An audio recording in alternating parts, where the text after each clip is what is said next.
Hello दोस्तों, मैं सूर्यवंशी भारद्वाज इस वर्ल्ड में आपका स्वागत करता हूँ। हम लोग केमिस्ट्री पढ़ रहे थे ना। केमिस्ट्री में क्या पढ़ लिए थे? डाल्टन का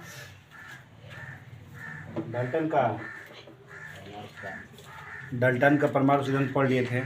कोई बताएगा डाल्टन का परमाणु सिद्धांत क्या था? रासायनिक संयोजन के नियमों को हाँ बोलिए। रखते हुए इन नियमों को सिद्धांत रूप से मान्यता हासिल करते हुए सर्वप्रथम डाल्टन 1880 ईस्वी में डाल्टन का परमाणु सिद्धांत क्या था?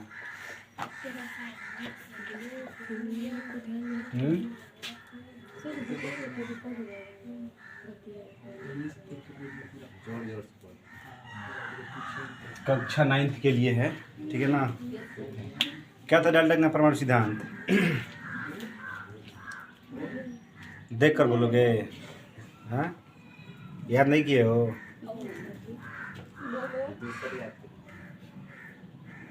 जो पढ़ाया जा रहा है वो नहीं याद कर रहा है, दूसरे याद करना है ना। अपने मने जान जाओगे। चलिए ध्यान दीजिए। डाल्टन का परमाणु सिद्धांत क्या था? रासायनिक संयोग के नियमों को ध्यान में रखते हुए, ठीक है ना, रासायनिक संयोग के नियमों को ध्यान में रखते हुए तथा इन नियमों की मान्यता को सैद्धांतिक रूप से सिद्ध करते हुए, किस रूप से? सैद्धांतिक रूप से सिद्ध करते हुए सर्वप्रथम डाल्टन ने 1808 में परमाणु सिद्धांत प्रस्तुत किया। इनका परमाणु सिद्धांत क्या था? इन्होंने बताया कि डाल्टन के परमाणु सिद्धांत के अनुसार द्रव्य अविनाशी होता है। क्या होता है? मतलब ये द्रव्य की अविनाशिता का नियम व रासायनिक संयोग के नियमों की व्याख्या किए। द्रव्य की अविनाशिता के नियम और रासायनिक संयोग के नियम की व्याख्या किए। जो इसके पहले जो द्रव्यमान संरक्षण का नियम हम लोग पढ़े थे, जो लेवासियो नामक वैज्ञानिक ने द्रव्यमान संरक्षण का नियम दिया था, क्या दिया था कि न तो द्रव किसी रासायनिक अभिक्रिया में न तो किसी पदार्थ को उत्पन्न किया सकता है और न ही नष्ट किया सकता है। उसको हम लोग सिद्ध भी किए थे। तो डाल्टन का जो नियम था इस चीज़ की पुष्टि करता है, रासायनिक संयोग के नियम को भी पुष्टि करता है, लेकिन सभी नियमों को नहीं। मैंने बताया था कि गैलुसा के गैसीय आयतन संबंधी नियम की व्याख्या डाल्टन नहीं कर सका। आया बात समझ में ना? क्यों नहीं कर सका, इसको आगे बताया जाएगा आप लोगों को कि डाल्टन की परमाणु सिद्धांत की क्या कमियां थी और क्यों नहीं गैलुसा के गैसीय आयतन संबंधी नियम की व्याख्या ये कर सका। तो सबसे पहले आप लोग इसके बारे में देखा जाएगा कि डाल्टन ने अपने परमाणु सिद्धांत में क्या क्या बातें बताए हैं, ठीक है ना, परमाणु के बारे में। तो हेडिंग में है डाल्टन के परमाणु सिद्धांत की प्रमुख परिकल्पनाएं। अगला हेडिंग है डाल्टन के, हेडिंग में है डाल्टन के परमाणु सिद्धांत की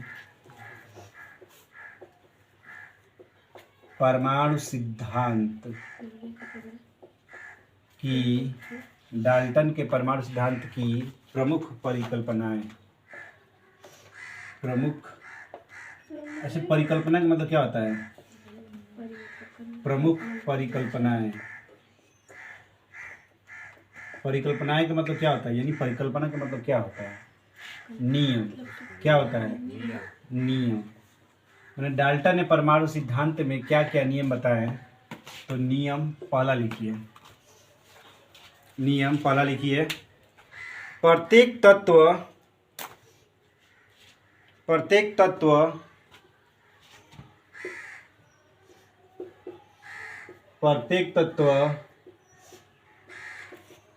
अनेक सूक्ष्म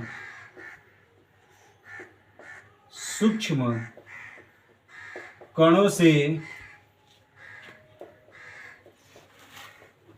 मिलकर, प्रत्येक तत्व अनेक सूक्ष्म कणों से मिलकर बना है। प्रत्येक तत्व अनेक सूक्ष्म कणों से मिलकर बना है, जिन्हें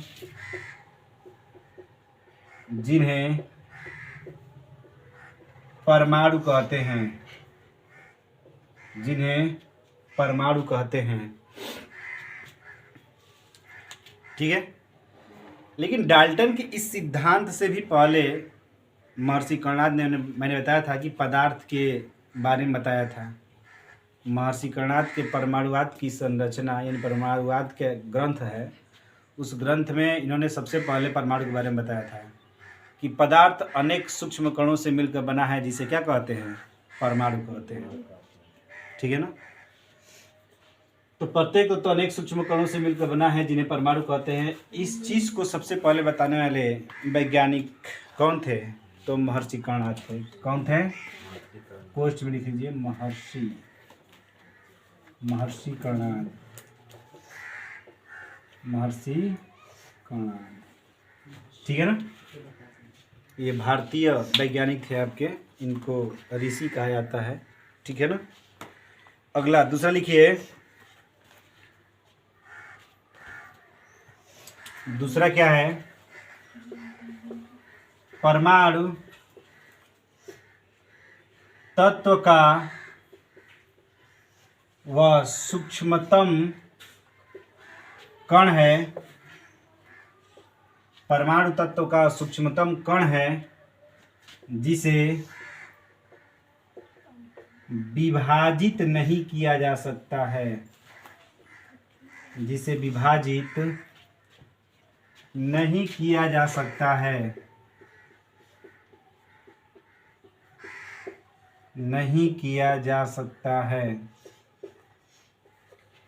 परमाणु तत्व का वह सूक्ष्मतम कण है जिसे विभाजित नहीं किया जा सकता है। हो गया, विभाजित नहीं किया जा सकता है। तथा जो रासायनिक अभिक्रिया के अंतराल में तथा जो रासायनिक क्रिया के अंतराल में,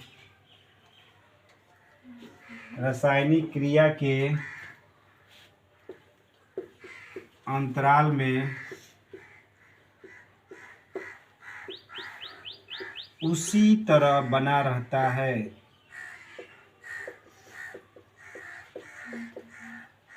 उसी तरह बना रहता है। तीसरा नियम क्या था? उसी तरह क्या होता है? बना रहता है। ठीक है ना। तीसरा नियम क्या था? एक ही तत्व के परमाणु द्रव्यमान, एक ही तत्व के परमाणु द्रव्यमान एवं अन्य सभी गुणों में समान होते हैं। देखिए थोड़ा सा इसकी पुष्टि कर दी जाए। परमाणु तत्व का सूक्ष्मतम कण जिसे विभाजित नहीं किया सकता है, जो रासायनिक क्रिया में क्रिया का अंतर उसी तरह बना रहता है। जैसे मान लीजिए सपोज मान लीजिए कि H2 और प्लस O2 से, सपोज मान लीजिए H2 प्लस O2 से मिलकर बनता है क्या? जल। क्या मिलकर बनता है?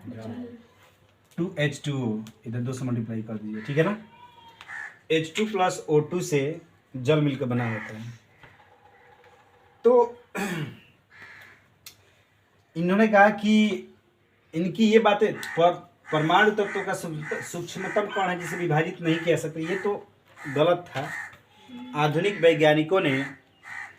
वैज्ञानिकों ने इसे गलत सिद्ध कर दिया जब इलेक्ट्रॉन, प्रोटॉन, न्यूट्रॉन की खोज हुआ और जब परमाणु बताया गया कि परमाणु जो है 3 मूल कणों से मिलकर बना है। तो इस प्रकार ये चीज़ तो गलत हो गया। लेकिन जो रासायनिक क्रिया के अंतर उसी तरह बना रहता है, ये चीज़ें सही थी। जैसे कि हाइड्रोजन है, ऑक्सीजन है, हाँ, तो मिलकर जल बना रहे हैं, तो क्या हाइड्रोजन समाप्त हो जा रहा है? ऑक्सीजन समाप्त हो जा रहा है? नहीं ना। तो ये यहाँ पर कुछ हद तक सही था, यहाँ पर कुछ हद तक सही था। ठीक है ना। तो तीसरा लिखिए, इसको लिख सकते हैं समझने के लिए। तीसरा लिखिए, तीसरा क्या था? उन्होंने बताया कि एक ही तत्व के परमाणु द्रव्यमान, एक ही तत्व के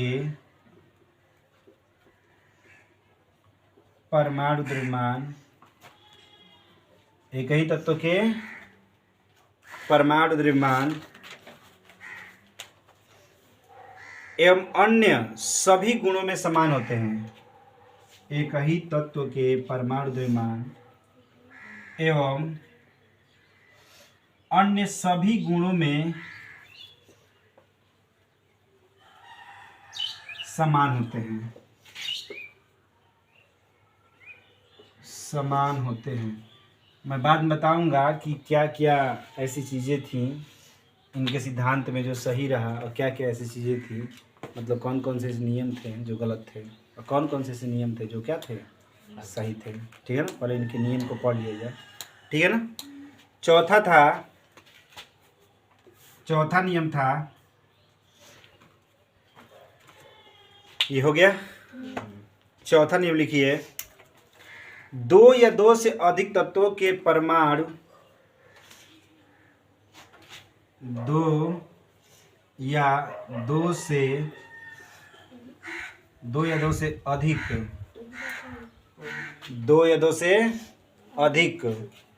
तत्वों के परमाणु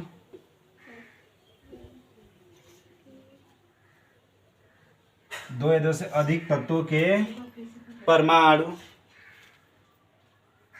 सरल गुणित अनुपात में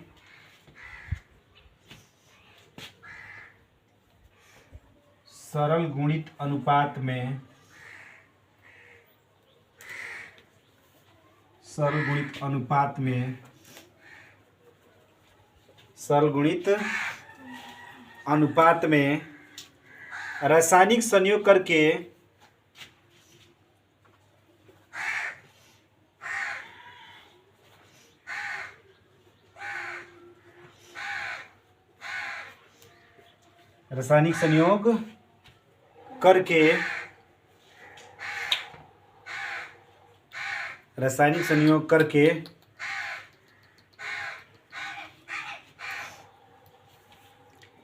यौगिक परमाणु बनाते हैं।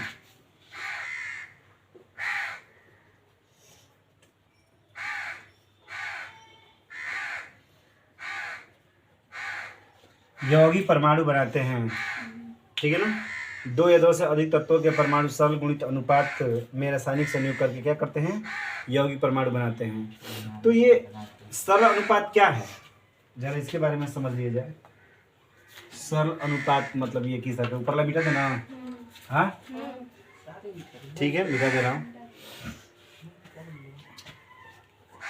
ये सरल गुणित अनुपात क्या है, इसके बारे में ये क्या कह रहे हैं। सरल गुणित अनुपात का मतलब जैसे मान लीजिए कि जल एक यौगिक है, जैसे अभी हमने बताया कि H2 प्लस O2 2H2O, मतलब जल बना रहे हैं।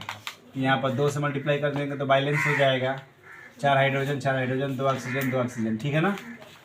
तो ये सरल गुणित अनुपात का मतलब ये रहा कि जैसे ये जो कंपाउंड बना है H2O, ठीक है ना। अब हाइड्रोजन का द्रव्यमान 2 होता है, 1 होता है, 2 गुणे 1 संबंध है।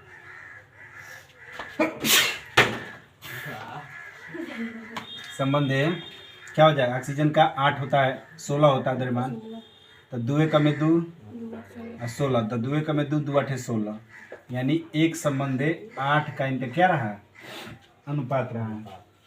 1 संबंध 8 का अनुपात रहा। इसी को कहते हैं सरल गुणित अनुपात।